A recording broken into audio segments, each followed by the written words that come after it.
So today we'll be talking about food. Surprisingly, food, well, as like something that we need every day, it's something that affects our daily lives. It's something that affects each and every one of us. And like for everyday living, we need it. And we should first ask, what is food to us? So what do we constitute as actual food? So is it that milkshake you're drinking? Yeah, it's food. Like food is different for many different people. Like for most people, the most basic definition of food is something that nourishes us, something that feeds us somehow. And for the longest time, raw food has been what like early humans have eaten pretty much. So before everyone learned how to cook, everyone just took whatever nature offered and then ate it. So if you catch a dead animal, then you eat it raw pretty much. If you have fruits or vegetables from your farms, you eat it. But as through the years, like something has sparked evolution, not only in terms of like man learning things, but also in terms of food. What do you think is this thing that sparked evolution? Any ideas? Mm-hmm. Yes, correct. It's fire. So they say that fire is one of those things that has caused man to evolve. It caused man to think, to use tools. So fire is one of those tools. And fire can be, like, as many different cultures see it, something that's bad. But for us, we think that fire is something that's good, pretty much. Fire is what we use basically to change like a dead piece of meat into something different, into something better. So, as many of you would possibly like samgyeopsal, yes, I think fire is something that's very important. And they said that it's this fire that caused humans to change into what we are today. Like before fire, humans would have like bigger teeth, or early humans used to have canines so that they can eat raw meat. But now, as we have evolved, we're basically no longer capable of doing that. So we have to make sure that everything we do goes through fire. And we don't know how it started. Whether it's like a forest fire that killed like a pig that eventually someone found and realized that, ooh, this meat tastes nice. Or it could be like some other human which decided, oh, let's try something else. Let's try burning our food. We don't know, but what we do know is fire somehow makes food better. And it is this fire that has led to what cooking is today. So cooked food is basically what we have every single day. Some people still choose to eat raw food, but for the most part, cooking is something that's very common to everyone. So with this cooked food, we also have many different types of food now. So we have realized that a combination of these ingredients, a combination of various ways and techniques will lead us to having better food. Okay. So we have learned that we have spices. So if something is not so good, we have different spices to make it suit our taste. We have learned that there are very different techniques to make different textures, to have something that's pleasing to the palate somehow. And it's this that makes us like food even more. But food isn't simply what is like offered everywhere. It's different for everyone, and we all each have our different preferences. Some like sweet food, some like salty, and it cuts across different cultures. So from different cultural backgrounds, we find that there's a food identity that's specific to each and every single country.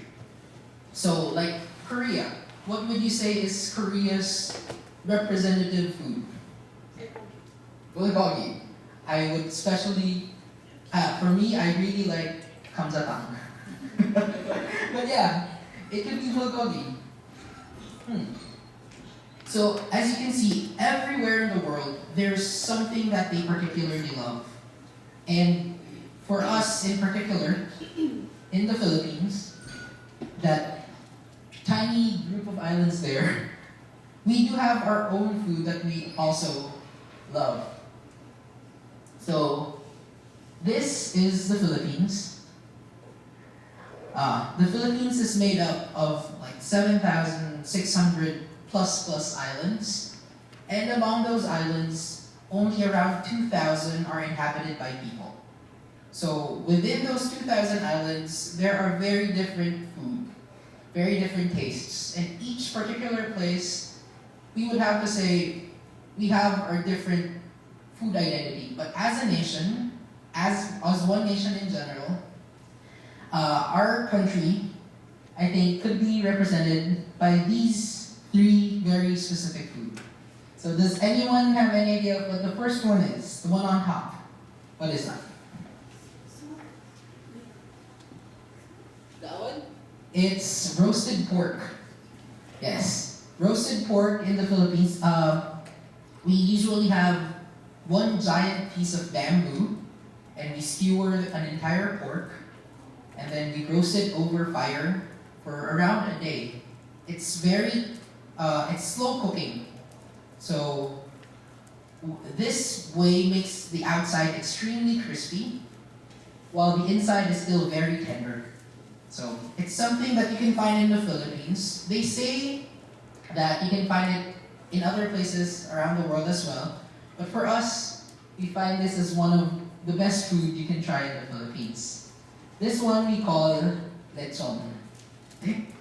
Lechon comes from a Spanish word, means like baby pig. Like lechon comes from leche, which is milk, so it's like milk pig somehow. So in the Philippines, we sometimes serve baby pigs, but we also serve them as like the mother pig. So it depends. If you're eating with just a small group of people, or if you're feeding an entire community, whenever there's like a celebration, we usually have that pig. If you look at the second one, what does it remind you of? This one. Ice cream, yes.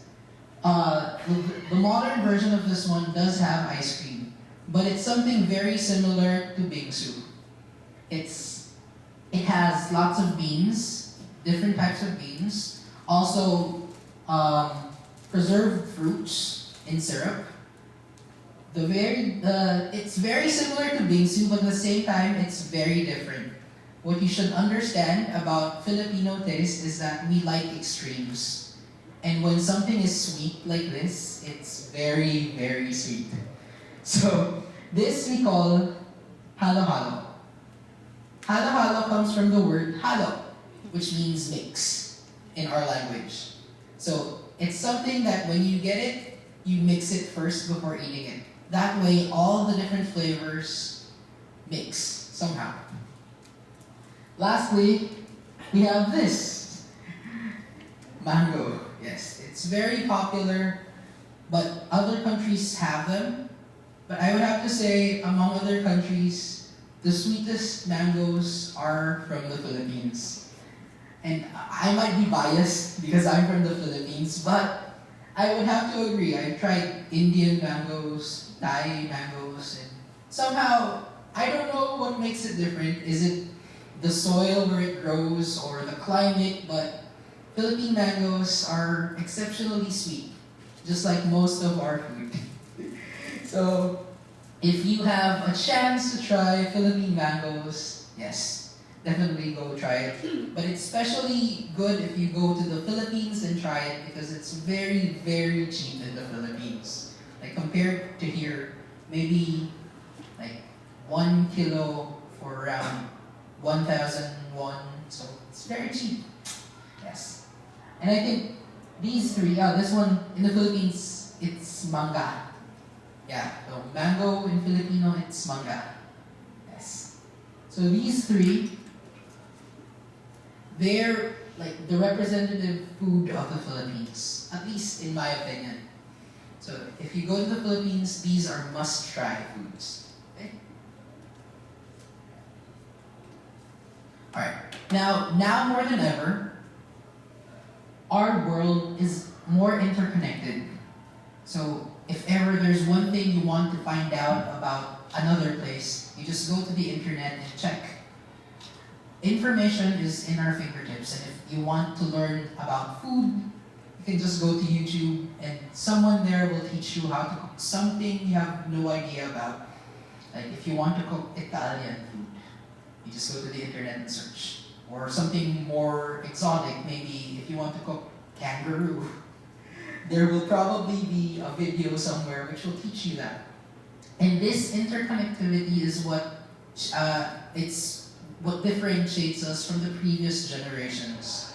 So it's this that enables us to learn more about other cultures and learn more about other cultures' food. Now,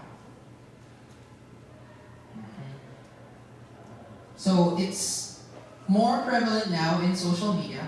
A lot of people have different hobbies, but foodies, people who like food a lot, go to social media now and talk about food all the time.